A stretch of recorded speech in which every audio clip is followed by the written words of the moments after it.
मृत्यु के बाद 13 दिनों तक आत्मा क्यों अपने घर में रहती है।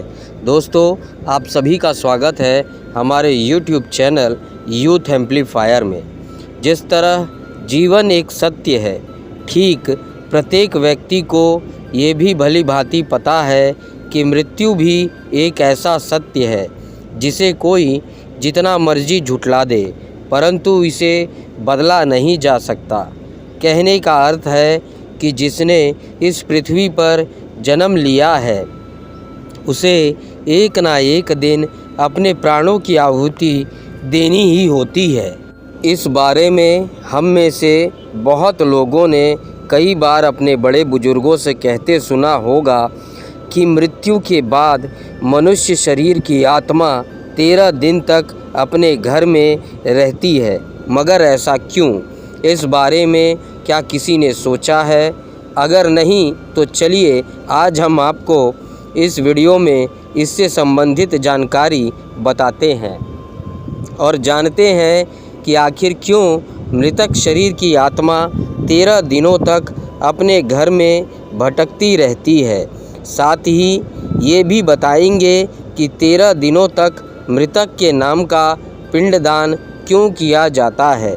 बता दें कि गरुड़ पुराण में इस बारे में विस्तार से बताया गया है। गरुड़ पुराण में बताया गया है कि जब किसी व्यक्ति की मृत्यु होती है तो यमराज के यमदूत उसे अपने साथ यमलोक ले जाते हैं। यहाँ उसके अच्छे और बुरे कर्मों का हिसाब होता है।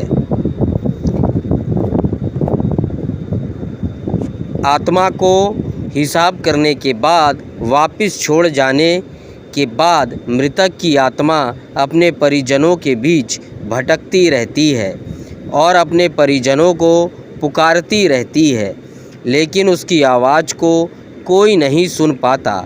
यह देखकर मृत व्यक्ति की आत्मा बेचैन हो जाती है और ज़ोर ज़ोर से चिल्लाने लगती है।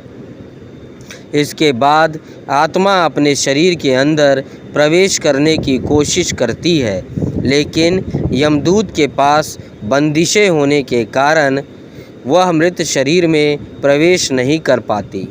इसके अलावा गरुड़ पुराण की माने तो जब यमदूत आत्मा को उसके परिजनों के पास छोड़ जाती है तो उस समय उस आत्मा में इतना बल नहीं होता कि वो यमलोक की यात्रा तय कर पाए।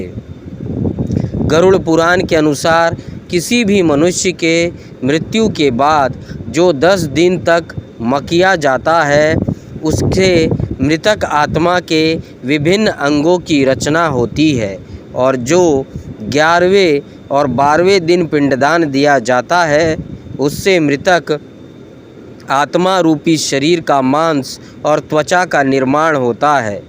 और जब 13वें दिन 13वीं की जाती है तो उस दिन मृतक के नाम का पिंडदान किया जाता है। उसी से ही वो यमलोक तक की यात्रा तय करते हैं। अर्थात मृत्यु के बाद मृतक के नाम का जो पिंडदान किया जाता है उसी से ही आत्मा को मृत लोक से यमलोक तक यात्रा करने का बल मिलता है।